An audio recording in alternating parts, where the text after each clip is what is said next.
This is Wild Nights. Not tame evenings, not mediocre outings. What I love to do, if this is your first time tuning in, is I like to share my own wild stories and have my guests share theirs. Our through line today, because of my guest story, is drugs. So sticking with the theme, I'm going to share the first time I ever tried the big C, cocaine. If Eric Clapton, The Weeknd, Third Eye Blind, and Guns N' Roses can all sing about it, then god damn it, I can talk about it too. Let's be clear.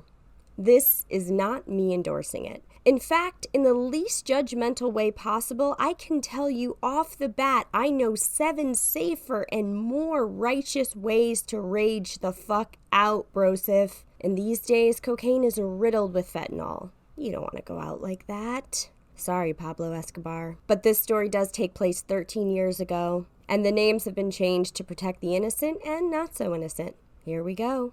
I'm 20 years old, and I'm in college. I'd say it's about a month before I turned 21, and I was at one of my classmates' birthday parties in Manhattan. I went to school for theater, and this person whose birthday it was, let's just call her Lil Bo Peep. Now, Lil Bo Peep, she worked at a children's theater, and she had it rented out for her birthday party. Though it was a children's theater space, it was the appropriate kind of space for a debaucherous late teens, early 20s party. And she really filled it up. You would have thought I threw that party, as many people as she had in there. The shit was lit. Now, 3 of my close friends, let's call them Hickory, Dickory, and Doc, had bought themselves some Snow White. They had planned to do it at the party, but I was a little green on the subject. I once saw a meme that said 2 things that are true about adulthood. Everybody does cocaine, and cheese is really expensive. Both those things are true. And they allowed me to try it with them.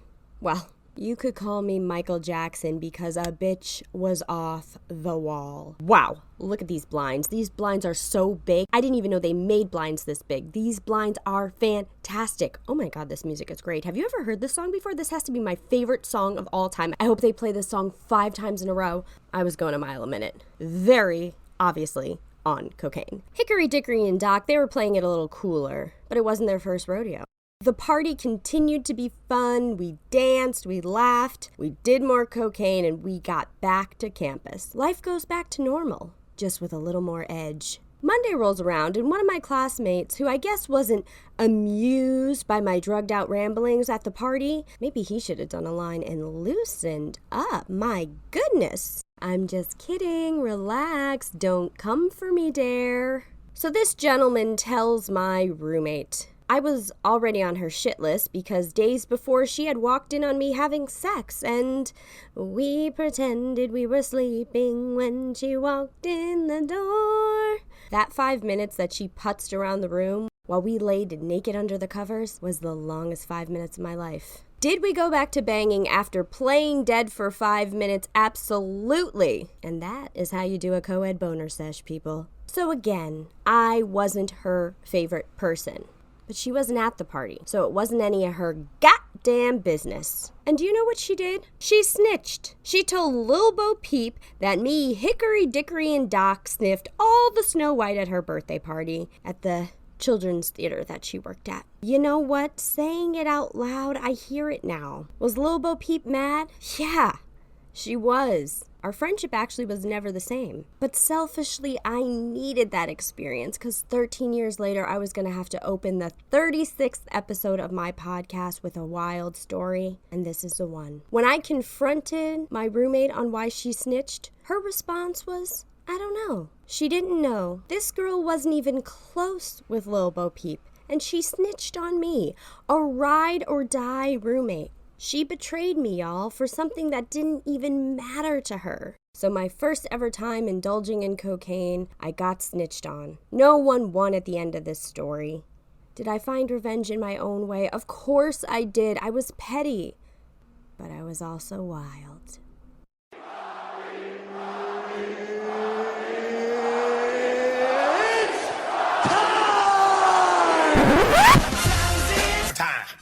Duh.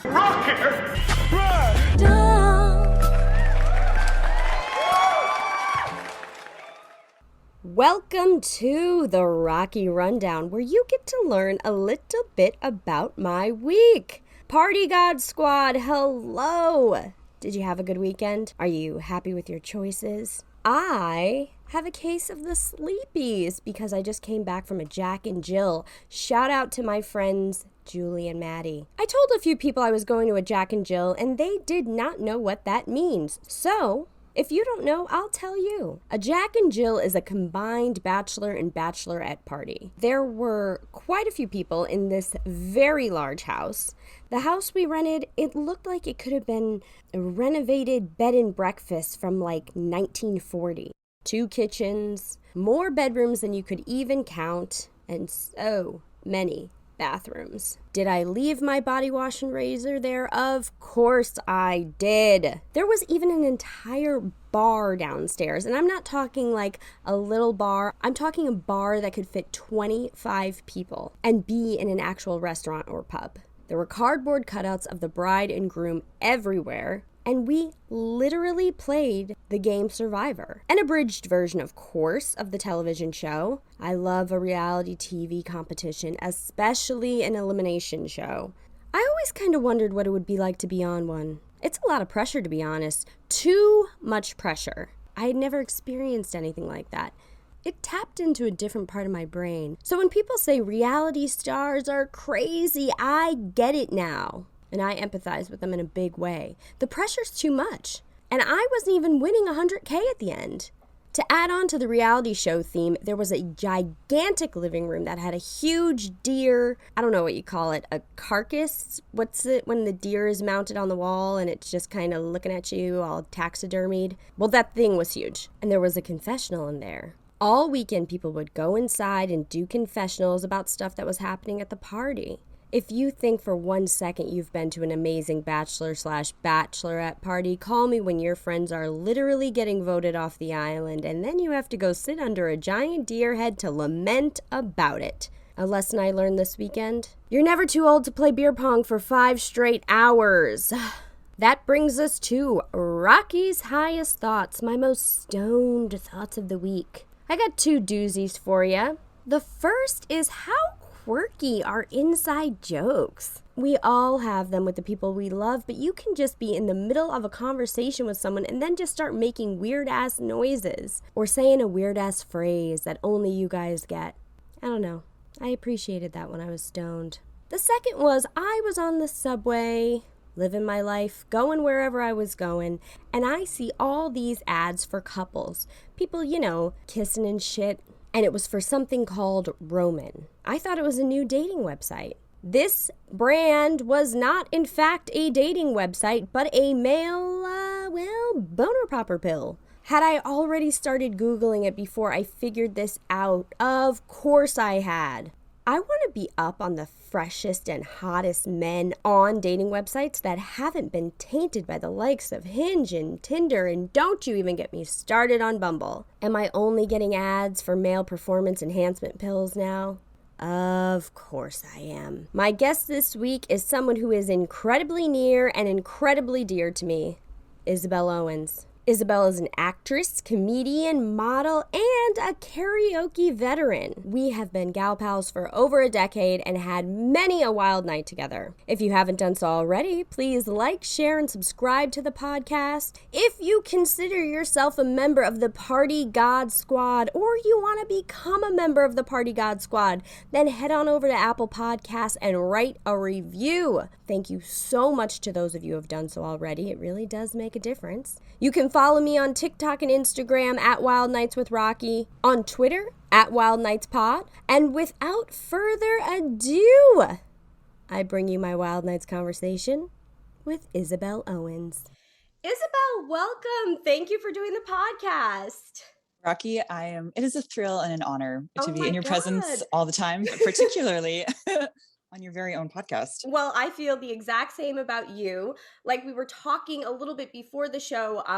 So most of my guests up to this point, I'd say I have about 5 or 6 that I've actually been friends with. Everyone else has been a new friend or someone I wanted to meet. You and I have the privilege of having a decade plus long friendship. Decade, baby. Yeah. And I still say we should go to like Turks and Caicos or something to celebrate, because a decade is a big anniversary milestone. That's a big anniversary in friendship too. Some people are fucking annoying and don't deserve friendship. No, I'm just kidding. Everyone deserves friendship. But I would agree. We do need to celebrate Turks and Caicos. You've actually been mentioned on the show before. I believe it was the Kat Walsh episode. I talk about LA and I talk a little bit about our trip because we travel really well together. We really do. We travel really, really well together. Now, the problem with travel these days is we're in a pandemic. So you can't kiss strangers. You can't share spit. Some people would even say you can't lick a stranger. I would say that too. So Isabel's wild word was lick. So Isabelle, the floor is yours. Everybody wants to hear your wild story about lick. I know myself in particular. I'm hoping this is a story I don't know, but if it isn't, if I do already know it, I'm still excited. Yeah, maybe I have told you about this story. I mean, we definitely knew each other when this happened. This was probably in like, I'm going to say like 2013 or 2014. You know, the world was young and hot, and you know, you could lick anything and not have any repercussions. This is also the story of why I stopped doing drugs. And my girlfriend doesn't do drugs anymore. She does not unless it's a little bit of gone, she does not partake. Yeah. That's not a drug, it's a plant. We all know that. It's a plant. So picture me, 25 years old. I'm at the Griffin. It's a nightclub. I'm with a bunch of girls who I knew from my high school, and also like all bombshells. We're all brunettes. It's 2014. We've got a bodycon dress on. We've got a Jeffrey Campbell boot. The night's happening. Life is good. Life is good. So we go to the Griffin, which is a nightclub that I've never been to before. And I'm not really a nightclub girl. You know, give me Mars bar, give me a dive bar. You know, I'm here for a beer and a tequila shot. It is a place where upon entry, we immediately see Leonardo DiCaprio. Like we see him in a VIP section. There's all these people trying to get in. The way that we get in is that a girl, should I use people's real names? That's your call. Sometimes we like to say here on Wild Nights, we protect the innocent and the not so innocent. So a lot of times people will give fake names. I will leave that up to you. Okay. I don't have don't give real socials. Yeah, no, Social Security. I have too much brain damage from all the drugs, so I don't think I can keep up with a fake name. So I'll just use a lot of lays. Okay. They are, so my friend gets us into the club. She's dating the guy who is obviously the promoter of the club. Okay, so this is the girl who's dating the promoter of the club gets you in. Yeah. Okay. She is, you know, also super beautiful, and she's like ready to party. Gotcha. This guy also ready to party. He is wearing, Rocky, a all black tuxedo, but instead of like any kind of like tie or neckwear, he's got a pirate skull scarf. Do you remember when pirate skull print was like really popular? Is it out? It's out. Oh yeah, it's out of style. Yeah, it's oh, it is out. Yes, I'm so sorry. I hate to be the one to tell you, but you got to burn it all. Okay, great. So he's got his pirate print scarf out. Already bad news. We're like, girl, who is this guy? Why are we here? Like, you know, we're gonna have a good time, but who is this guy? He smells like CVS cologne. Yeah, he's got a brother with him too, and his brother is, you know, a little bit more dark, a little bit more mysterious. And you can tell that he's not the promoter, but he might be the money behind the promoter. Gotcha. So we're in the club, and I am drinking tequila sodas. I'm drinking clear liquor. I'm getting white girl wasted. And actually also after this night, I have stopped drinking liquor. I will drink beer and wine. This body does not have a liquor license anymore. Okay. We are a cafe that serves coffee, beer, and wine, and that's it. I can't handle sake bomb. Yeah. So I'm like, you know, my eyes are rolling around in my head, and we meet the brother of the promoter. And, you know, he's being slick and shady, and I'm like, I'm into it. Like whatever this guy is serving, I'm gobbling up. It is happy hour here. Yeah. And so like, finally, you know, we're all dancing and we're having a great time. The guy takes his hand out of his pocket and he shows me his palm. And on his palm, he has about 8 different tabs, all different colors. There's some are triangles, some are squares, ovals, purple, blue, red, you know, all just like literally a fistful of pills. And he's like, ladies, you ready to party? I take this stranger's hand, this strange man's hand. I look at all the pills. I lick all the pills off of his palm. 8 all pills. 8. All 8 in my system. Ruined everybody's night. These were pills that were supposed to like go for like the entire party. Like everybody was supposed to like have a great time, and like we're all gonna like just, you know, get a little buzz. Maybe it was, who knows what it was? We'll never know, because my system just devoured it. And thankfully you're a tank, so there were, you know what I mean, you survived this debauchery.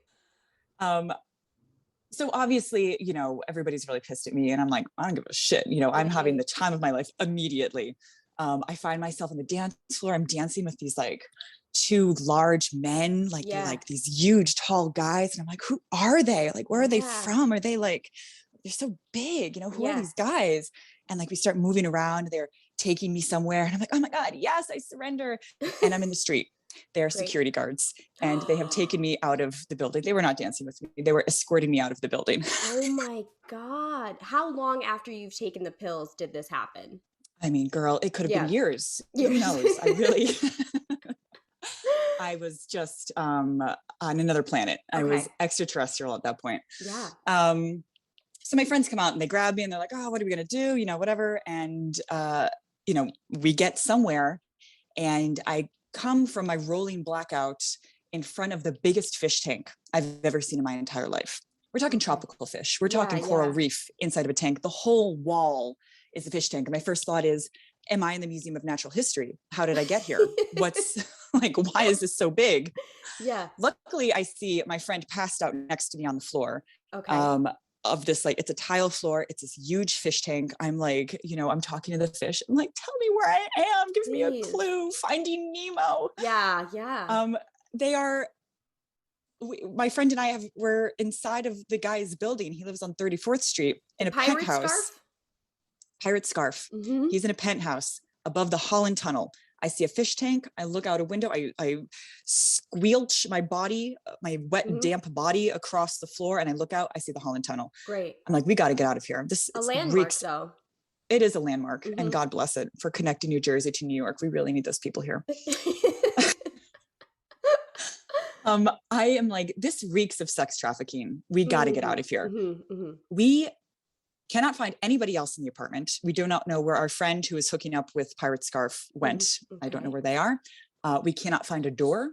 We are in this room. It takes us probably 20 minutes just to move around the fish tank. We open a door, and it's a set of stairs. It's probably like the fire department stairs or whatever. Yeah. And we just go down 37 flights of stairs, rolling faces off, we're that Indian god with all the faces, just all of the face. It's rotating like, so we're going down the stairs probably and by what time of day are we at here? No sun. No sun. Okay. So there's still a continuation from the club. Okay. Yes. So we're going down the stairs. I get very sick because I've taken 8 pills, and I'm now going down a 37 flight staircase. Jesus. I leave a trail of vomit, like a wasted slug, just leaving a trail of vomit down from this man's apartment down till we get to the front of the building. And my other friend and I get outside, we get into a cab, and I go home. We go home. She comes with me. We both go home together. We're in the cab together. I get back to my house, and I just adopted my dog at this point, Lemon, who is hollering in the back. There she is right now. I don't know if you can see her. She's Hi, little. Lemon. She's having a cameo moment. I get home. I've like just adopted this dog. Like this dog has just come into my life, and I am like, oh, sorry, bitch. I'm going to go out until 6 a.m. and like try to kill myself. Yeah. Apparently. Right. What kind of mother am I? So I come home, she's literally shit everywhere. There's piss everywhere. And I'm like, this is a moment where I need to reassess what I'm doing with my life. Right. So I was like, I can't do drugs anymore. Also, I had been throwing up so much because my stomach basically took myself to the emergency room. They're like, we'll you know, we're going to do this for you. We're going to pump your own stomach. Yeah. And I had blisters on inside my throat and on the inside of my mouth and tongue from throwing up so much bile. Yeah. Stomach bile. Like I literally was like emptying my gut out, complete new biome inside of my gut. So I was like, I got to take a break. I'm not doing this anymore. I Yeah. can't party. I can't party responsibly. It's That's the thing. not worth it. It's not worth it to almost die and neglect your dog. So how did your friend, that friend group, I do kind of remember this story for sure because it is a classic. That friend group, did it kind of trail off after that because that was no longer your lifestyle? Yes, actually. It's so weird. Like I was really close with those girls and, we were, we're like bad girls club. We'd hang out on the weekends. We'd always have plans to like go out and stuff. And, I didn't get invited to one of theirs wedding, which is like, fine, whatever. Like, I'm not like holding it against her. It's totally fine. But like, I'm like, you guys do drugs and I can't anymore. And like, I got to stay home. I got to stay over, with my Tecate 6-pack and keep my nose clean. And a little bit of rosé. Well, I certainly, for one, am glad you survived that night. Thank you so much. And I do know what that bile kind of like your stomach trying to exit your body. I went to a wedding in Mexico City, which Isabelle's boyfriend is from Mexico. So she knows how they party over there. And this wedding only served liquor. Oof. And it started at 10 p.m. in the evening and it didn't end till 6 a.m. And I first of all, I thought the wedding itself, you're not supposed to show your shoulders. But everybody, so I wore a dress that was really cute, but it wasn't like everyone was wearing this really elegant dress there. So I was like kind of in this like more simpler kind of like earthy dress, but it didn't go with the theme. But I was like, oh, I thought I was on brand because the invitation said no, don't be sexy. But everybody there was sexy. I felt the least sexy. Wow, that is a bridezilla moment. You cannot be hotter than me, and I'm going to put it on the invitation. That was basically my interpretation of it. And I was so nervous. I was like, I can't show up to this wedding. This was one of those weddings where the men sit on one side and the women sit on the other side.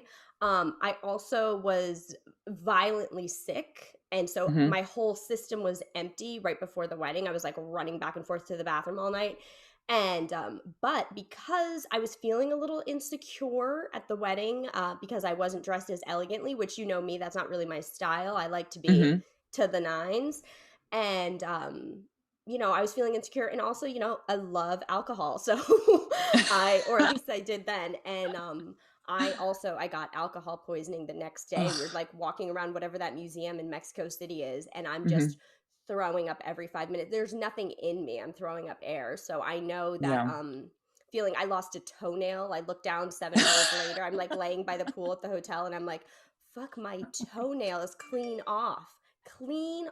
So it's your body's literally decomposing while you're right in you're front of me. so So poisoned. I know the feeling, but I am glad you survived that night. And I will say to anyone listening, Isabelle is an excellent mother to her dog Lemon. When she adopted Lemon, you said she smelled like white shoulders. Is that what you said? Or white diamonds? White diamonds. God, you were obsessed with shoulders. What are you, a bride in Mexico? No. No, I'm not. Always a bridesmaid. I am obsessed with shoulders. Your shoulders are looking great, by the way. Thank you. Very nice. Very nice. She's like getting her push-ups in, people. Yeah. Very nice, lady. Very nice. Very nice. Very nice. Well, Isabelle, that nice was tank top. I would say in terms of wild night stories, that was a great one. Thank you. Have you been tempted since that night to party? Is there any part of you that misses it? I mean, not really. I just have stuff to do now. Like like when you're young, you can do drugs because like you have 3 days off in a row and no purpose. Yeah. So it's like very easy to fill it up with partying and to do drugs and like recuperate. I recently went out until 5:30 a.m. with a bunch of girls doing karaoke and at like 4 a.m. my body, I was trying to drink a chocolate milkshake that I had ordered from when you order $75 worth of food from the diner to try and like help you be not drunk. Yeah. I was trying to drink this chocolate shake and my body was like, bitch, go to sleep. Yeah. I couldn't even take a sip. Yeah. It was like bedtime, honey, you got to go. Yeah.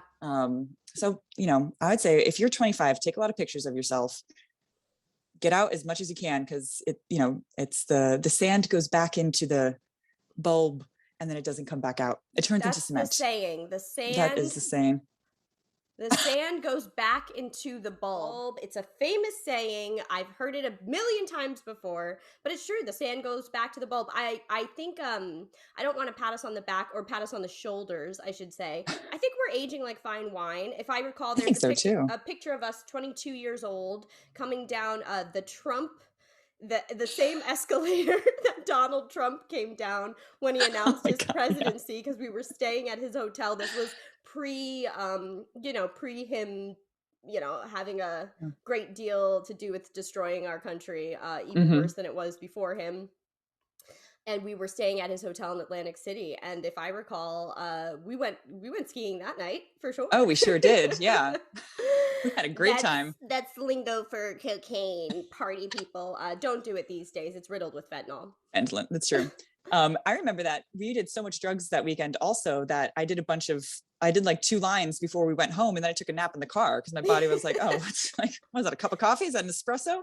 That's when you know you're doing too much cocaine. If you are taking cocaine and you're going to sleep right after, that's just you've hit your peak. Now, drugs aside, I know we this is Wild Nights. We talk about Wild Nights, but I also do like to get into the entertainment portion, because we have some great entertainers on here, and Isabelle is no exception. So, Isabelle, you are an actress. You're a comedian. That's how we met each other. We started out doing improv together. You are a writer and an amateur karaoke artist. That's true. Professional, semi-professional, I'd like to say. Semi-professional, yeah. I would say that you are not minor leagues karaoke. You are, if you're going to go out for karaoke, you are the person to go with. But let's talk a little bit about Fran Drescher. Ugh. The woman should adopt me, and I'm going to do a one-woman show about it. You've already done a one-woman show about it. Isabelle did a one-woman show that she wrote, produced, and acted in called Fran Drescher, Please Adopt Me. Mm-hmm. Talk a little bit about that. Yeah, so I've had, my whole childhood shaped by Fran Drescher's TV show, The Nanny. Like, that was basically my nanny growing up. Mm-hmm. She reminds me of so many people who are in my family. Like, I have a very New York family. Mm-hmm. She's a very New York woman. So I felt that this is like this could be someone who's in my family who could adopt me. Like, she could be my mom with the style, with the hair. I'm loving it. And just now as I'm older, I'm like, it would be great to have her as my mom. Yeah. And so I was like, for a long time, I wanted to do I wanted to rewrite The Nanny. Like, I wanted to have something to do with it. I was like, I was going to make it a TV show. I was going to make it a play. I was going to make it like a short film, and all these different avenues that I wanted to try it out. And I was like, oh, I really want to do The Nanny, the musical. That would be fun. Yeah. I have no musical experience. That was hard to rough out. So I was like, girl, just like do it yourself. Just get on stage and do it. So I did The Nanny, the one-woman show. And I talk about Fran Drescher adopting me because I don't have a mom. So she would be a great substitute as a mom for me. Right. And I think it's just like, it came really naturally when I was writing it. So I felt like I can, do this. And I had 2 shows before the pandemic, and I felt really good about them. And then the pandemic happened, and now I have no will to live. So we'll see. We'll see what happens with it, if it makes like tweaks or stuff like that. I don't know. I feel scared to go into a venue. I feel nervous about, it doesn't feel safe for me yet. And I know it's safe, and I know people are doing shows, and I think that's great. They should do it. But right. You have to do what your comfort level is. And if that's not your comfort, if you are the one putting on this show, and then God forbid one of the audience members or the staff caught COVID or this new Delta variant, because obviously all your audience members and staff at whatever venue you would be working at would be vaccinated. But if they did happen to catch the Delta variant of COVID, you wouldn't want that blood on your hands. Yeah, totally. And also if I went to go on stage and then I look out and it's a sea full of people wearing masks, like, that is not a normal thing. Right. Like, that's going to take you out of it. That's got to be, so I don't know how performers right now are doing it with, because it's not like you don't see the audience, especially if you do stand up, like you were talking to the audience, you were talking to a sea of masked people. And that's, it's different. I don't know. I think that, it's different. I mean, hopefully they're masked. I don't know. In Alabama, they're all probably, butt fucking each other in the seats, and the show is going to go on. Well, let's hope that's not the case, because, and if anybody is butt fucking in Alabama or anywhere, please use more lube than is recommended. It will enhance the experience for both parties. Again, an age-old saying. An age-old saying. Put the sand back in the bottle, put the lube out of the bottle into the butthole. Shout out to our listeners in Alabama. And also, Isabel, I want to say to you, I understand the hesitancy to put the show up, but I, as someone who watched the show and watched you work on it, you have a great body of work, and let it evolve to whatever it evolves to.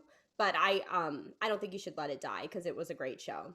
Thank you for saying that. It was really nice to see you in the front row of the audience. Of course. I was like, where's my friend? I'm scared. I'm like, yeah, baby, I was right there. She was right there. And she was in a badass all pink suit, and I was very impressed. Now, let's also talk about, it's on hiatus right now for the summer, I believe, but Isabelle does Yelp reviews, where she reads off 1-star Yelp reviews of different businesses and different venues. What gave you the inspiration to start doing that, and when is it coming back?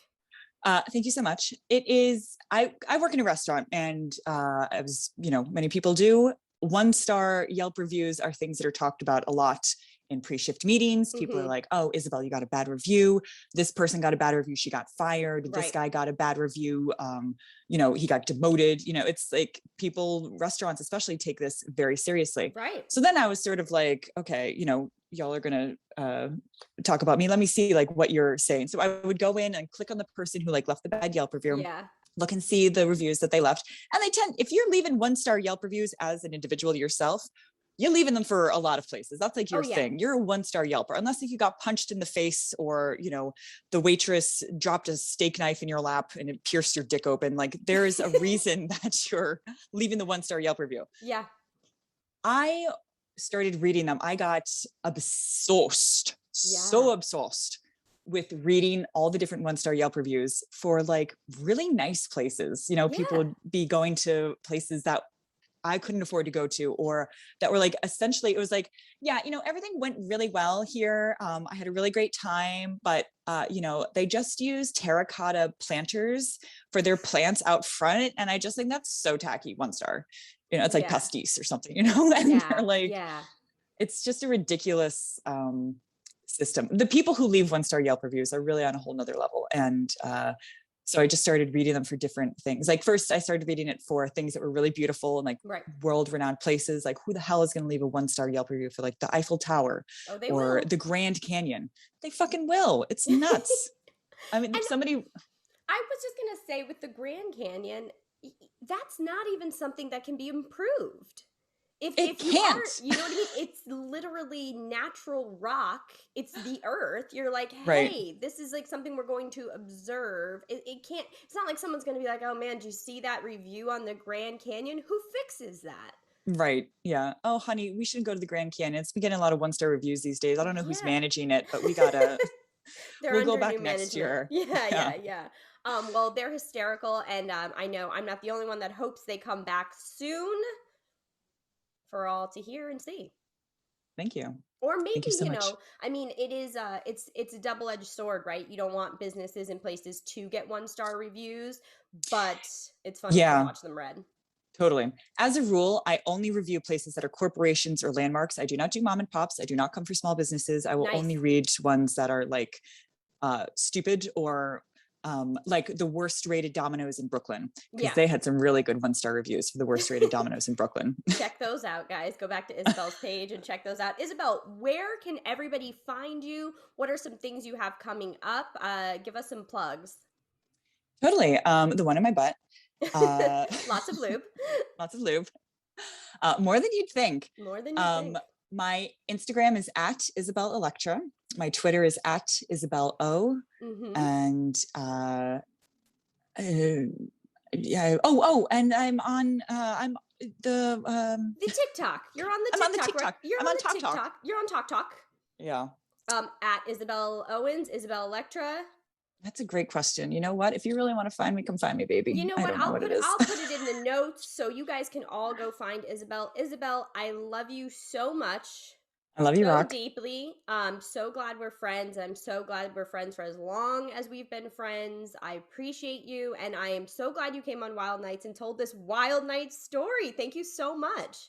Thanks for having me, Rocky. I look forward to our next Wild Night, baby. I cannot wait. And yeah, I'll talk to you in 1 minute. Bye, Isabelle. Bye, Rocky.